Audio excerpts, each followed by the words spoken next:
റെയിൽവേയുടെ NDPC under graduate എക്സാമിൻ്റെ date വന്നു. എൻ്റെ എക്സാം ഡേറ്റ് എന്ന് പറയുന്നത് മെയ് 8 ആണ്. അതായത് ഇനി കറക്റ്റ് 1 വീക്ക് മാത്രമേ ഉള്ളൂ.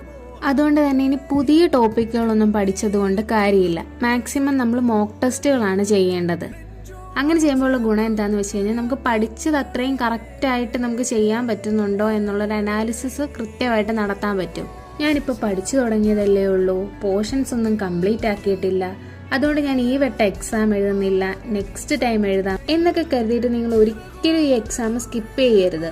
നിങ്ങൾ കുറച്ച് മാത്രമേ പഠിച്ചിട്ടുള്ളെങ്കിൽ പോലും നിങ്ങൾ ആ എക്സാം പോയി അറ്റൻഡ് ചെയ്യണം. കാരണം ശരിക്കും നമ്മൾ ഈ എക്സാം എഴുതുന്നതിൻ്റെ ഗുണം എന്താണെന്നറിയാവോ? നമുക്ക് ആ എക്സാം ഫിയർ അങ്ങ് പോയി കിട്ടും. അതുപോലെ തന്നെ നമുക്ക് എക്സാം പാറ്റേൺ എങ്ങനെയാണെന്ന് മനസ്സിലാക്കാം. എക്സാം ഹാളിൽ ഇരിക്കുമ്പോൾ ടൈം എങ്ങനെ മാനേജ് ചെയ്യണം എന്നുകൂടി നമുക്ക് വ്യക്തമായിട്ടൊരു ഐഡിയ കിട്ടും. നമ്മൾ ചെയ്യാനുള്ള കാര്യങ്ങളെല്ലാം നമ്മൾ കൃത്യമായിട്ട് ചെയ്തിരിക്കുക.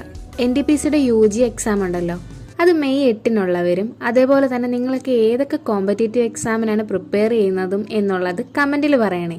നമുക്ക് ചുമ്മാ നോക്കാമല്ലോ.